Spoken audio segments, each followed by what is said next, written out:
Hey, this is Brandon Crawford from the San Francisco Giants, and you're listening to Torture Cast. You're listening to a podcast by and for fans of the San Francisco Giants. Let's go, Giants!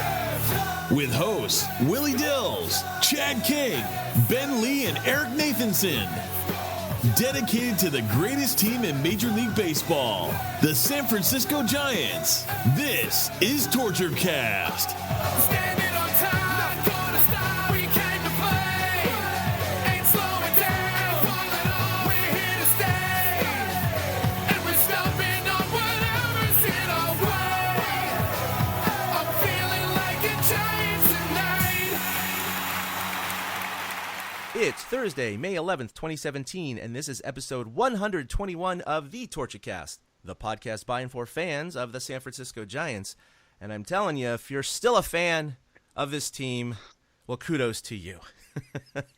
Another fan joining me today, as always, Eric Nathanson from Hot as Balls, Florida. How you doing today? That is an apt description. I think I heard that somewhere earlier. It's funny. Kipe, I noticed it yesterday. He's really trying to be the fatherly quell the masses. It's okay. It's gonna be okay. But the Giants, they're just not looking good right now. Thankfully, they got a happy flight in that win yesterday because that was a thriller. You know, that kind of picked the spirits back up a little bit, even though the road trip ended up at 3-6. Just the way that they came back and won that game. It was a nice, positive thought, and then they get to see the Reds again tonight. Yeah. No, I was bummed. I was just coming back from the aquarium to my job, and I was parking in the parking structure as I was listening to the game, and Hunter Pence was coming up after they got two guys on. Then it was right then the parking structure cut out the AM radio, you know?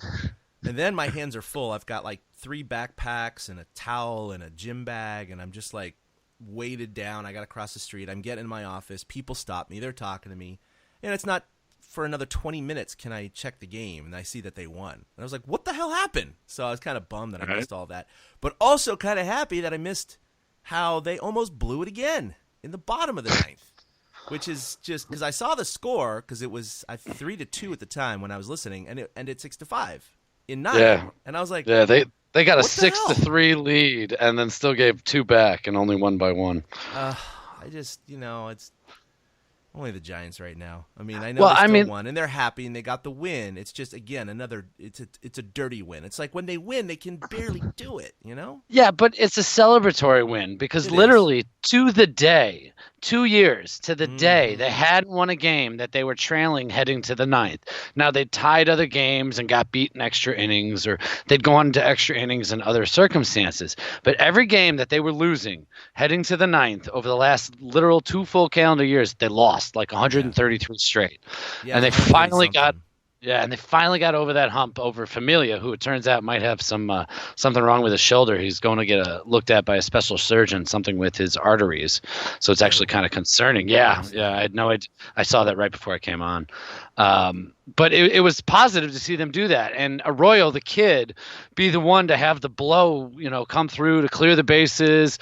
For the first time in a long time, even though it was mid-afternoon, Giants fans heard, all the runs will score. And everybody came in. It was good that they got to have a happy flight.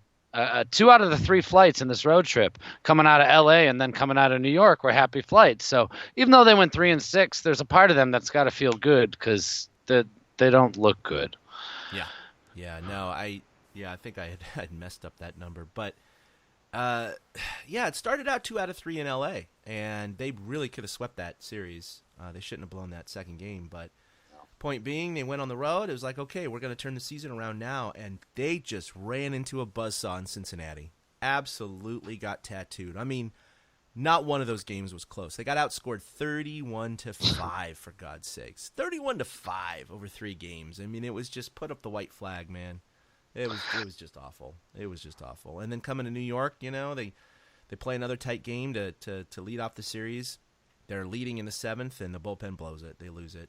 Then they get 2 flipping hits the next day, lose 6-1. And then, of course, looked like they were on their way to lose in the 9th inning, and did by some stroke of fortune. Ended up winning that last one. 3-6 certainly sounds a lot better than 2-7. But overall, 3-6 is still a 333 winning percentage, which is basically where they are for the year, right? It still sucks. It's just not awful. good. It's awful. So they sit at 12-23. Would have been 11-24, but last in the NL West. They're not just last in the NL West. They're not just last in the National League. They have the worst record in all of Major League Baseball. I mean, this is hard to swallow, Eric. I mean, this is, in our recent memory, certainly during this championship run, even the years they didn't make the playoffs, they still were a decent team.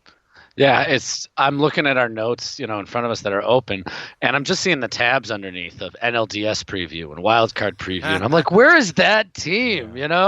This is not something with Bochy at the helm and with the nucleus that they have that we just ever expect to see.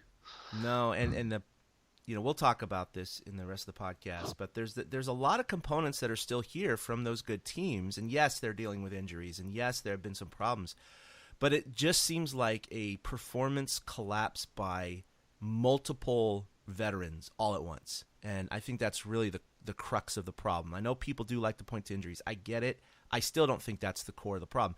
You have Madison Bumgarner healthy. You have Brandon Crawford healthy. This team is maybe a couple of games better at the most.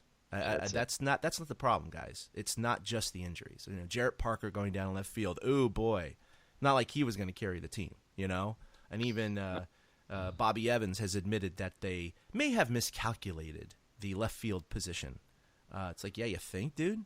And that's what you were getting railed on, all spring, is that you didn't get that guy. And he over and over and over said, including the media day I went to when I hopped in the room to listen to him, said over and over, we absolutely have full confidence in Jarrett Parker and Mac Williamson. They're going to do fine. They're going to carry the load. They may not hit 30 home runs, but they'll be fine. And where's Mac? They couldn't be further from the truth. He's injured right now, and I forget how long. No, he's been playing. He had a homer like last night. Tied it up. Yeah, he's been playing. I've been on the free Mac bandwagon lately. Like every time I see an update on him, it's like a home run or he got a base hit or something like that. Yeah. The Giants have started 7 different guys in left field this year. Yeah, it's been awful. 8 different guys have taken balls out there. It's crazy. I want to talk about the Giants' chances of even sniffing the remote chance of a wild card position. And I'm not trying to be Debbie Downer, but I am trying to be a realist. And in no way, please, everyone who's listening, in no way am I suggesting the Giants throw in the towel on May 11th. Absolutely not. But if things don't turn around soon, as in now, I mean, they're done. And this is why. And this is I got to break down some numbers for you. So we have 22% of the season completed, right? So roughly a little over 1/5.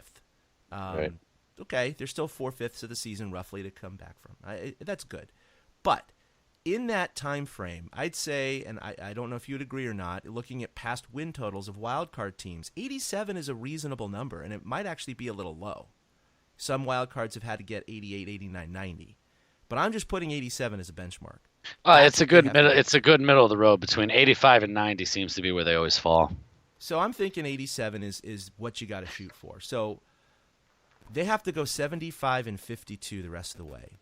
And the problem with that is that that's a 591 clip. That's their winning percentage. In no season since 1993 have the Giants sustained that winning percentage for an entire year. Okay? Now, I know this is only 4/5 of a year, so is it possible? Yes, it's possible. But you look at the best teams in all of Major League Baseball over the last couple of years. Last year, there was only one team that finished with a higher winning percentage than 591, and that was the Cubs. Of course, they were the juggernaut last year. Yeah. In 2015, only 3 teams were above that, and same in 2014. So my point is, the Giants, to even get to 87 wins, which may actually not be enough in the long run, they have to play as good or better than the top teams in all of baseball the rest of the way. Not for a week. They got to win not for a 3 month. out of yeah. The rest of the season, they have to play as good as the Cubs played all year last year, and that's the problem. They're just not. I think you and I can plainly see, and all the fans can plainly see. Oh yeah, they get Bumgarner back after the All-Star break, and Crawford's coming back soon. No, I'm sorry, guys. I just there's no way this is going to happen. I think they're going to be lucky to get back to 500 for the season. Even that Wow. percentage is pretty high. Wow, So, that's funny because I'm the one out of all of us that didn't pick them to go to the playoffs. And I don't want to say I have a positive outlook on the rest of the season, but I see places where they're going to improve. I mean, it's funny. The winning percentage you're talking about, that's winning 3 out of every 5 games, and that's very hard to sustain. But they're not going to do it currently. I mean, who knows if they do go for a piece for left field or if they're going to suddenly become sellers at the deadline. I think with Crawford coming back, certain guys will settle in. I nobody's getting on base. You know what I mean? Like when they do get on base, then nobody's knocking them in. The big knock is Belt, is not swinging away in situations he needs to. And then, oh, look, Posey's doing damage, but nobody's getting on base in front of Posey. I think Crawford helps fix that problem. And I think having stability in left field would really help fix that problem. I'm tired of seeing Nunez play all over. I'm tired of seeing Belt in left field. I really am. I don't want to see them out there. In left field the other night. Oh my God. He's not a left fielder. And so I don't blame him. No, I felt bad for him. It's right. But, it is what it is. You still think that a major leaguer is going to be able to catch a couple of those balls. It's not like the hardest. Well, I mean, he's not the only one. Gorky's, I don't know what Gorky's is doing. I mean, he was out there in the same night. There was a deep drive to center, and he just coasted the ball and kept looking over his shoulder instead of running to the spot. And you know how it is. If you're running after a ball, you can't look over one shoulder, then look over your other shoulder, then look back over the you're slowing yourself down. You're throwing yourself. Exactly. You throw yourself off balance. And it was embarrassing to watch. Gorky's a guy who's a professed good center fielder do this. They don't have enough of the periphery right now, but I think if they get Crawford back, I think some of it might start happening. But I mean, you're right. I don't see hope that they're going to reach that 87 wins though. I mean, 75-52 is tough. They could definitely have a good second half. I agree with you that if they remedy some of these positions and they get Bum back and they have Crawford back and the left field position, if somehow they can settle down and the starters, God forbid, actually pitch closer to their potential, I do think that that's a possibility. The problem is, and Marty Leary was very good about saying this on his weekend shows, is that, yes, you can turn it around, but the longer you take to start that turnaround has to be even larger. So, for example, if they don't start it right now, let's say they go the next 2 weeks and they play 500 ball. Is that an improvement? Yes. But instead of that 591 winning percentage, now you got to play over 600 ball the rest of the way because you only played 500 over the next 2 weeks. So every week or two that you go lower than that 591 winning percentage to get to 87, now the remainder of the season is going to be higher than 591 to get to that total. So that's the problem, is that the longer you take, the steeper the hill is. And so they're just digging their own grave the longer they take. The only way is to rip off 11 out of 12, 10 out of 11, 15 of 17, 18 of 20, something like that. That's the only way to really catapult it to get the numbers skewed in the other direction so that they don't have to play such high level of baseball. And it's tough to see them putting together that kind of streak. I mean, you mentioned the starters.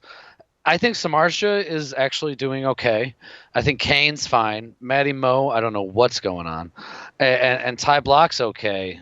Cueto's going to be Cueto. So, they can kind of maintain, but I worry about, a Matt Moore start where he's going to get rocked or a Ty Block start where he's going to get rocked. A lot more than I worry about Matt Cain, Samardzija, or Cueto getting hit hard. Yeah, it's bad. They're pitching. I mean, Matt Moore, to me, has been the biggest disappointment out of the rotation so far. And Shark started pretty bad. He's been better the last few starts. He settles in every time. Yeah, he gives up the early runs, and then he's throwing 97 up there through the 7th inning. Yeah. And it's thanks, you saved the bullpen yet again.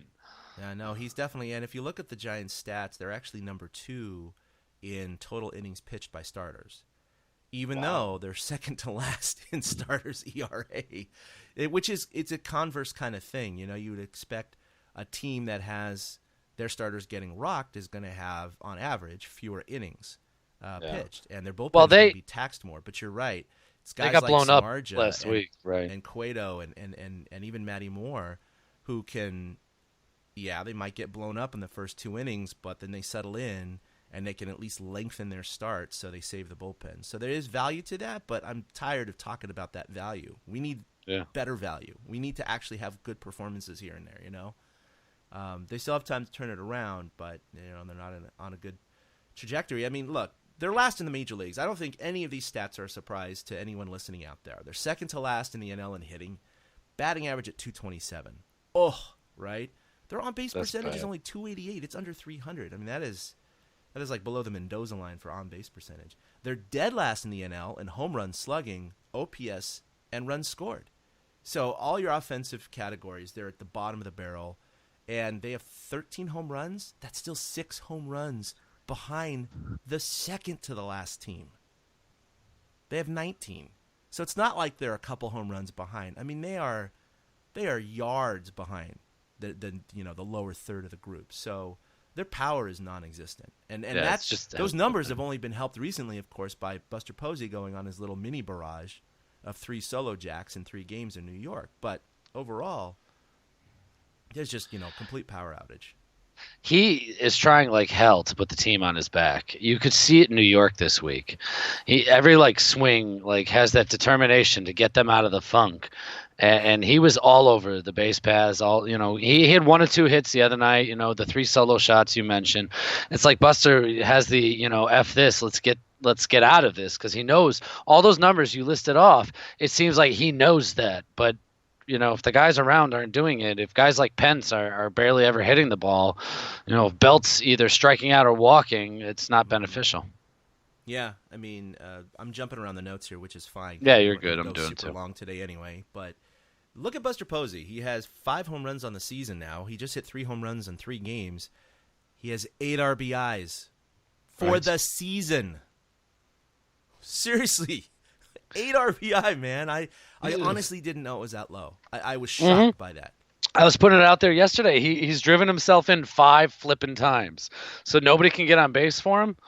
It's unreal. Yeah, so he has 3 runs knocked in aside from himself. Yeah. That's it. 3. Yet he's hitting 367. He's 3rd in the National League. He's getting on base. He's getting the hits. No one is getting on in front of him. No one. And that is just, there's no table setters right now. Spans. He is the table setter. That's the problem. Yeah, you're right. He even scored in. He was the last leg in the Arroyo double train there. Yep. And he made it, but it's rough right now. I mean, what's his face from the Nationals had 10 RBI in 1 game. Yeah, Rendon. Rendon had 10 in 1 game, and Posey has 8 for the season.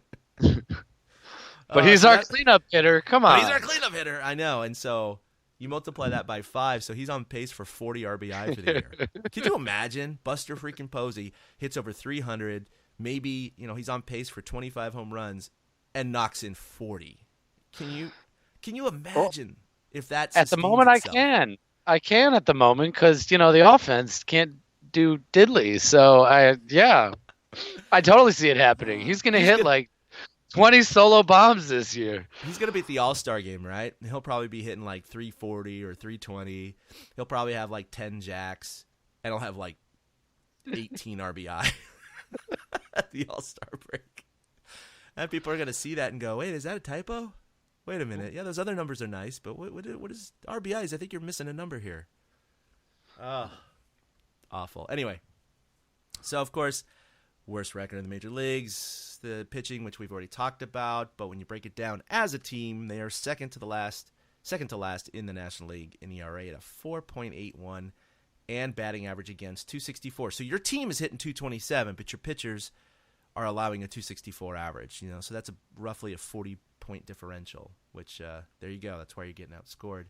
And the third to last in starters ERA at 5.01. Oh, those are American League numbers. I don't know how they're not last. They got to be 2 other AL teams that are behind them. No, that's third to last in the NL, actually. Yeah.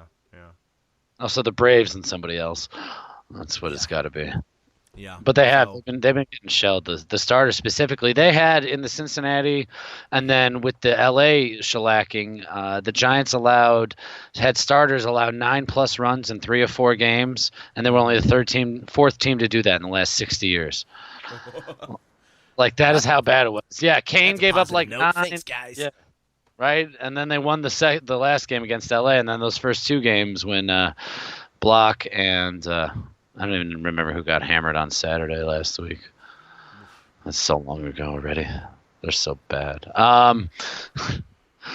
So that was that. I'm surprised it's not even worse because they're giving up double digits. Like there was also something about they've given up as many double digit games this year as they did each of the last 2 years. It's all bad, and the bullpen's not helping at all. I mean, you mentioned Law giving up runs. Melanson just went on the DL for the first time in his career. Welcome to the Giants. So none of them are getting it through. This pitching staff. I mean, I talked about the starters as a strength at the start of the season, and it's really surprising. I mean, you mentioned it, bum, but it's not an excuse. It's just not an excuse. You got to perform. It's not an excuse. He's only missed several starts so far, maybe 4, and a couple of them were actually pretty good. Replacement starts by block, and a couple more were not. It's not. Yeah, I do believe it could cost him 4 wins, 5 wins, and that is big, especially if they're trying to shoot for 87. But that's again not the reason their record is where it is right now. It's not the reason. It's a contributing factor, very marginal so far.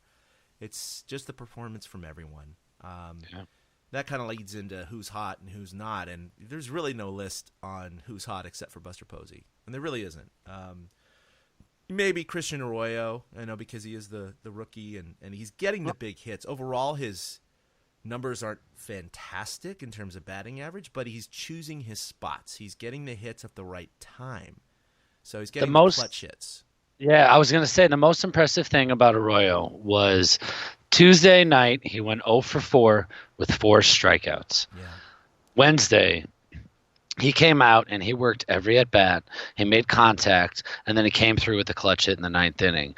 And young guys are, they're all going to have those games. 0 for 4 Ks. They looked foolish. The guy pounded the outside all day, and he was able to come back, day after night, nonetheless, which might have helped and click in. And he had good swings on the ball.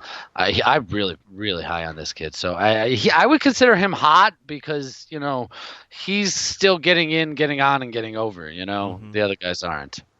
Yeah, and it was good to see him hit that double and kind of let out a little scream and a fist bump getting in there. So that was cool to see. The kid's 21 years old. I mean, could you imagine?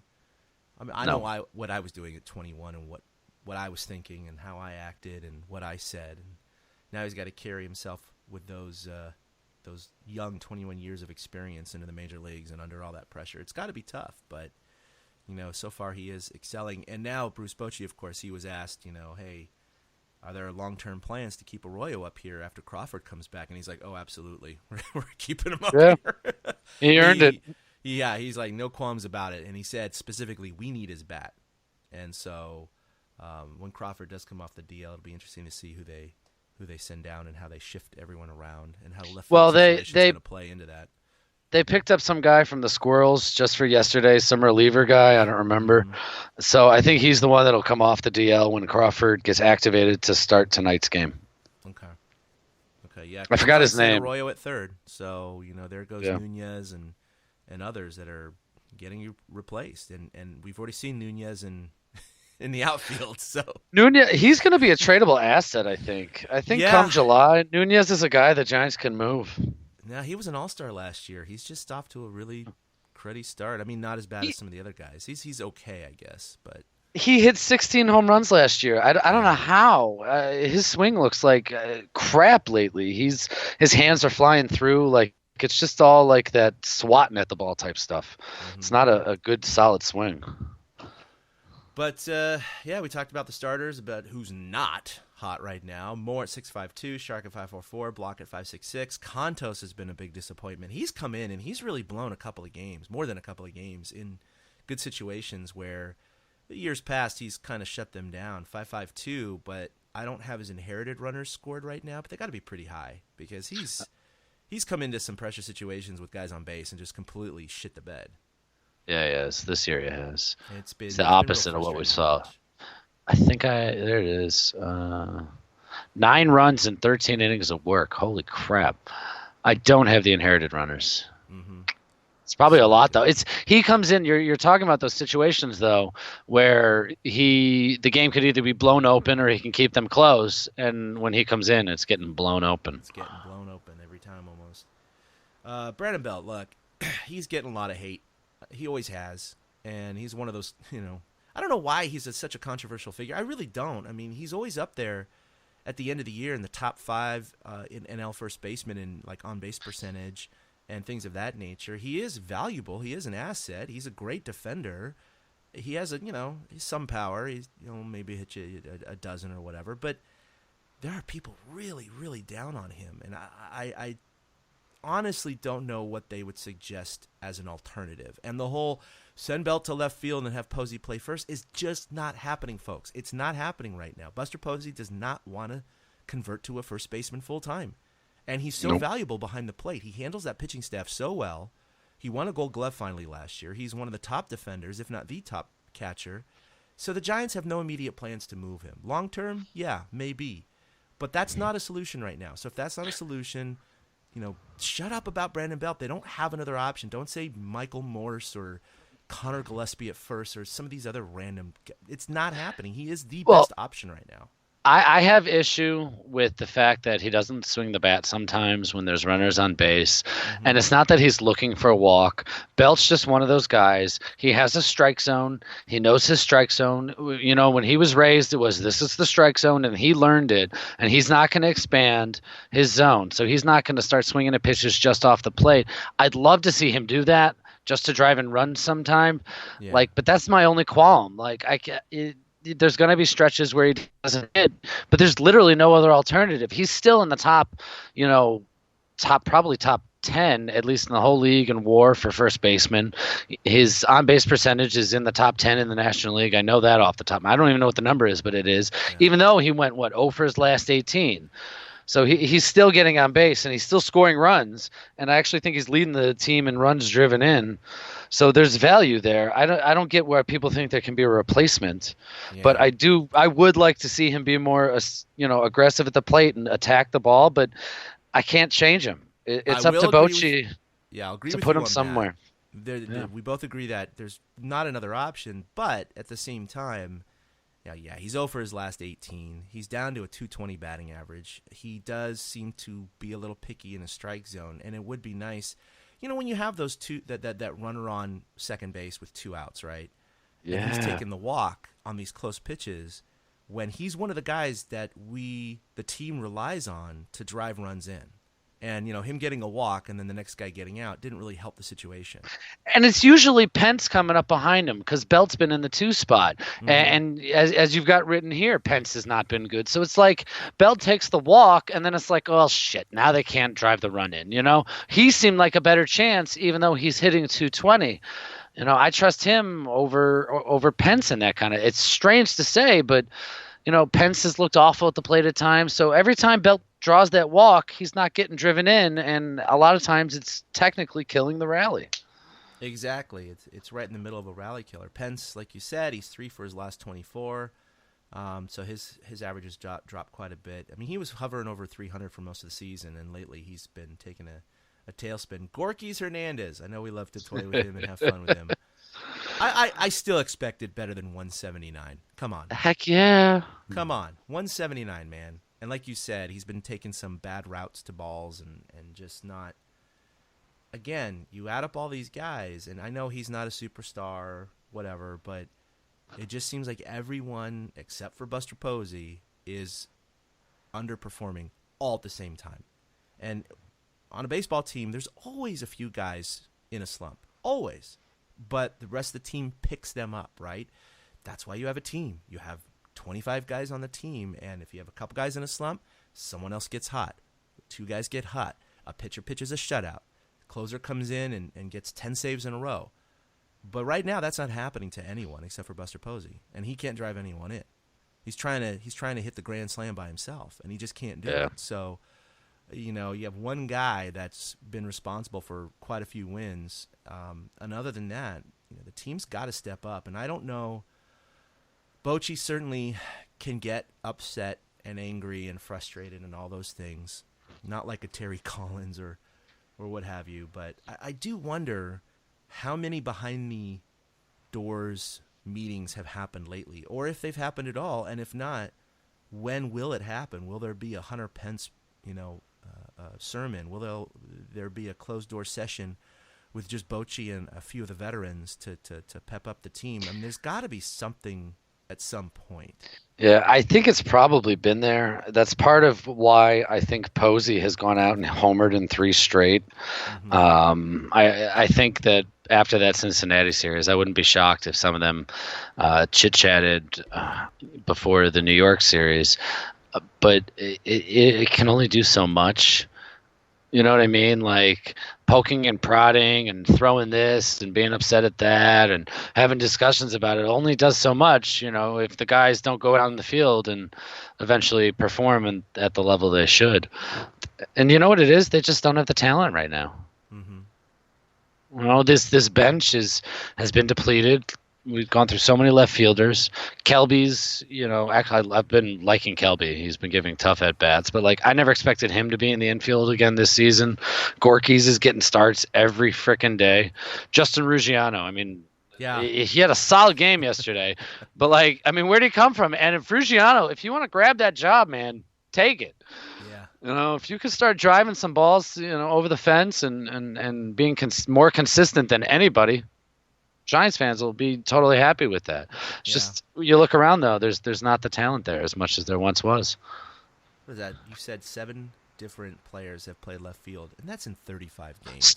Have started in left field. Sorry, 8 have not played even. because Kelby. Kelby's had some time out there, so 8 of them have taken balls. That's ridiculous. 7. 7. It was the same number. I wrote about it 4 days ago, and it was the same number then because Ruggiano was starting that first game against the Mets to make it the 7th, and it just blew my mind. And Mac Williamson's down in the minors still. Michael Moores hasn't played a lick out there, so it hasn't shaken out at all how they keep talking it. And Nunez, he's getting thrown everywhere. And if these guys don't have established roles and they can't stay in there, baseball, baseball players are creatures of habit. Oh, yes. And none of these guys are getting into their regular routines. Every day they come into the ballpark and, Belt's going to say, yeah, no problem. I love to help the team. I'll play left field. But that's a bunch of crap. He's a first baseman. He'd rather be at first base, Nunez would rather be in the infield, getting dirty, dealing with hard ground balls than knuckling fly balls that he doesn't know whether he should come in or freeze. Mm-hmm. Yeah. It's unsettling. And I totally agree with you. Baseball players, for the most part, are creatures of habit. That's why they have their routines and their superstitions and their comfort zone. And you take them out of that comfort zone to the point where several of these guys are coming in every day. They have no idea where they're going to be playing. You know? Just they show up, they look up at the lineup card, and they're like, I'm in left field today? Oh, okay. I'll help the team out, but you're right. Now they got to switch their mentality. They got to switch their focus. They got to think about the lineup and the pitcher going today, and if there's going to be more balls that are going to be sliced than hooking, and where they're going to position themselves, and it's just outside of their comfort zone. And then when you have a performance like Nunez the other night where he just looked like a damn fool, then that affects them even more. It compounds that problem, right? And and I'm not suggesting that Bochy's going to put Nunez back out there ever again, but it does. It hurts. It hurts. And so the Giants need to solidify these things, because the Giants have also always relied on excellent team chemistry. And sometimes I think these things can affect the team chemistry. If you have a couple of guys just a little bit down on their luck and feeling bad about their performance and not knowing where they're going to be and not have that cohesive atmosphere of everyone knows their role. I mean, Bochy's always professed that. Everyone should know their role. And right now, several of these guys don't. Yeah, that's a really, it's funny. The guys that know their roles right now are Pence, Posey, Panik, and that's it. Belt doesn't know where he'll be. Nunez doesn't know where he'll be. Arroyo doesn't even know if he'll be at short or at third. Now that Crawford's healthy, he'll be at third. But they only have a few guys that are set in stone. I don't see the chemistry in this team that we've seen in years past. I don't. They don't seem to pull on each other as easily. Morris provided that spark, but Morris reminds us of the good times and make us frustrated that these aren't those good times anymore. Yeah, I've been told to get over it. We've won enough. Yeah, whatever. I mean, I'm greedy. I always make the joke, they could go 0-162 the year after, and it would take another 5-10 years till I'd really want a title. But they suck so bad right now that it's just so hard to watch and so hard to fathom that this team was actually the best a short time ago. Very short time ago, and not significantly different. I mean, some people may argue that, but a lot of the core pitching staff is still there. I know the core 4 is gone, but that hasn't been the main problem. A lot of the core batters are still here, and they're just, except for Posey, underperforming. So, yeah, you can't say, oh, wow, the Giants need to rebuild because they've lost so many guys to free agency or retirement. And it's like, that's not really the case. I mean, they have replaceable parts, and it's just not happening right now. It's a little odd because it's been, a good 6-7 years where, as a fan, you look up at the standings, and they're always there, right? Even the years they didn't make the playoffs, they were competitive all the way down the last week or two of the season. And you're always just kind of, oh, did they win tonight? How'd the Dodgers do? Whatever. But now being 10 games back of the Rockies, who, I don't think they're going to be there at the end of the year. No, Dodgers are coming up fast right now. Yeah, they're only a game and a half behind the Rockies, but that means the Giants are 8.5 games behind the Dodgers right now. And that's the problem, aside from the 87 wins. At the Giants, their farthest back that they were all of last season was 8 games behind the Dodgers. They're already further back now. Now, of course, someone may argue, well, they have more time to make up that 8.5 games. But, yeah, not with the winning percentage I think the Dodgers are going to sustain. And this was finally a year where a lot of experts were picking the Giants to win the West, or it's certainly keep up with the Dodgers, and I think we all thought that too. Yeah, I was going to say I would venture to say the Giants are the biggest disappointment in the National League this season. I think by far. I don't think there's anyone even close. No. I mean, the Pirates, no, not really, because I don't think they had the same expectations. They didn't make the playoffs last year. The Cubs, not to the same extent, because they've been hovering around 500. But, right. Okay, that's 500. That's fine. If you're 500 right now, you're golden. Plus, they're not playing horrible baseball. The Giants are playing horrible baseball. Yeah, it's just different, right? It's just It is. It just feels so different. Trust me, especially with those Cubs. I watch them play, and it's like, oh, their talent's still there. They're fine. With the Giants, you're like, is this guy ever going to get a hit again? Oh, okay, here we go again. We're so conditioned, and I don't know. Maybe it makes these times seem that much more exaggerated. Yeah, you look at the NL East, and you got Washington up top, which is expected. Atlanta at the bottom with Miami, expected. Yep. Central, you have St. Louis at the top. Pittsburgh, they're 14-20. They're not that much better than the Giants, so that's a little bit of a disappointment. But again, it's not as big, right? Not as large of a disappointment. And then in the West, you knew San Diego was going to be down there with us. Well, you didn't think the Giants were going to be down there, but... Right. In our division, the Giants and Dodgers can only be failures, and the Padres, Rockies, and D-backs can only be successes. Yeah, it's just the way our division is built. Yeah, that's the only way our division is built. 500. It's very odd. It does we seem to be settling in that pattern over the last 5 years where it's Giants and Dodgers at the top, and the other 3 are the orphans at the bottom. Right. And so if one of them has a good season, it's like, oh, hey, yay, look at that. And if the Giants or Dodgers don't have a good season, it's like, what happened? You guys are the best. It's going to be like that for a few more years, too. And the Giants, rightfully so, they earned that. They have brought that upon themselves, and I'll take that with 3 titles. No, I will take that with 3 titles, no doubt. No doubt. I mean, I know Royals fans are upset right now. They're like a game better than the Giants right now. And they just won the World Series 2 years ago. Toronto's been the biggest, I'd say, disappointment in the American League. They're kind of like the Giants of the AL. They're 13-21, slightly better than the Giants, but look where they were last year, right? And they've been the last several years. So I'd say that they're probably the Giants' counterpart in the AL as far as biggest disappointment. But, I got a buddy who's really bummed then because those are his 2 favorite teams. Giants and Blue Jays? Yeah. Oh. No, sorry for poor that son of a bitch, right? Yeah, right. Oh, poor guy. That's gotta hurt. All right, well, let's wrap this sucker up with a little armchair manager. This is where we don't always do this, but we look at key decisions throughout the week and how we may have done something different. Well, I have a big suggestion, and that's just to invent a time machine so the entire team can pack in it and start the season over. I think it's a good idea. It may take a while. I like it. To have. I'm on board. Madison Bumgarner is on board. Yeah, go back, pull Madison off the bike before he gets Right? Madison, where'd you come from? The future. Marty, you have no idea what's happened in the future. You just got to remember when you get to the beginning of the season, when it comes time for Colorado, book something else for Bumgarner to do on his off day and keep him away from the bikes. He'll never have to know that we saved his life. Hey, Bum, you want to go cheese tasting today? Right? I was thinking about riding a motorbike, but cheese sounds great. Thanks. Yeah. Anything. I mean, hell, I'd swing an axe over that. How about you? Mine, I said change the lineup, and I mean, I could break it down, but they just kind of got to blow some stuff up. I'm tired of watching Belt bat second if he's not putting the ball in play. To me, a two-hitter puts the ball in play as well as takes walks.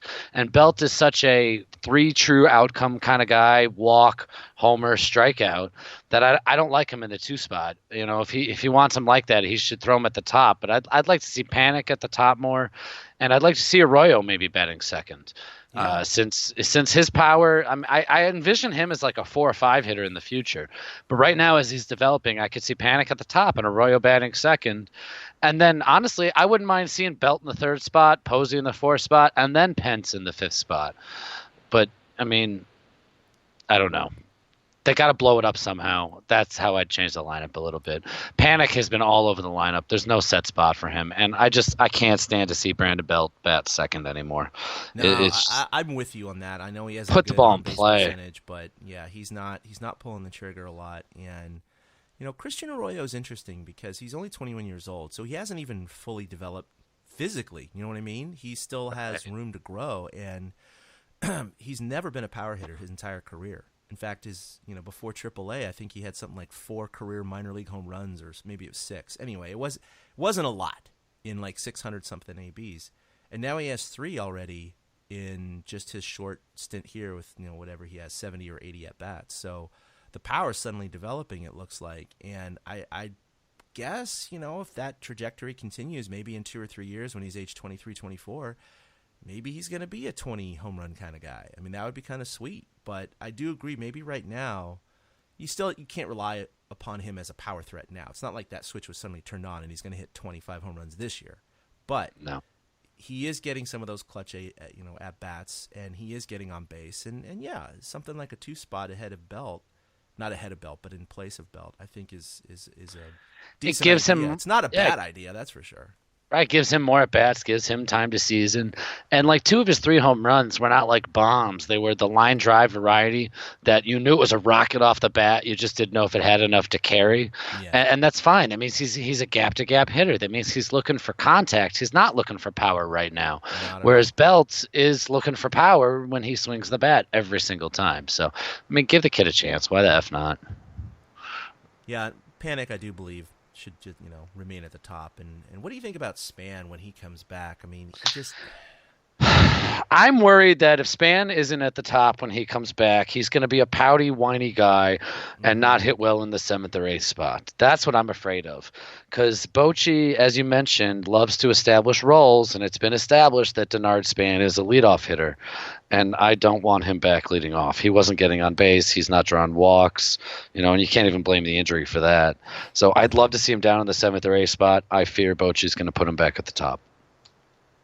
Yeah, I think so too. I think he's gonna get slotted right back in there if he keeps Belt at number 2, doesn't move up Arroyo or Panik to that, and then he keeps Panik back down at 7 or 8, which I don't like that. I don't like Panik that far down in the lineup. I mean, I want to get him another at Why are you bat. putting him Yeah. down there? Yeah, get him another at bat each game instead of burying him. Well, the Giants are coming home. They flew home last night, like you said. Happy flight. They are playing the aforementioned Reds, the big red machine that just crushed them in Cincinnati. Hopefully the Giants can return the favor. Not likely, but if they need to turn the season around, you got to start sometime soon. And so why not at home against a team that I don't think will be there at the end? They're a bit of a surprise in the Central so far. So, taking 3 out of 4 from the Reds, I know it's baby steps. So people are probably going to say, oh, just break even with the series. It's like, no, again, the longer you play 500 ball or less, the greater you have to play the rest of the season in terms of that winning percentage. So, hopefully they can get healthy here at home. They got Crawford back. I know Span's coming back soon. We'll see what happens with that. I know Melanson just went on the deal, which is unfortunate. But they got 4 against the Reds at home, and then they got 3 against the Dodgers again, this has been crazy, hasn't it? How many times they played the Dodgers in the first 2 months of the season?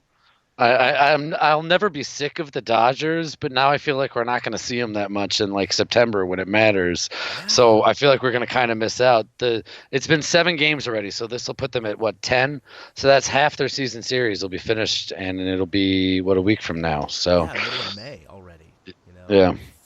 Barely 30% of the way in the season, they'll have 50% of their games done with the Dodgers because they play 19, the unbalanced 19, or is it 18? Yeah, I believe it's 19 with them. Yeah.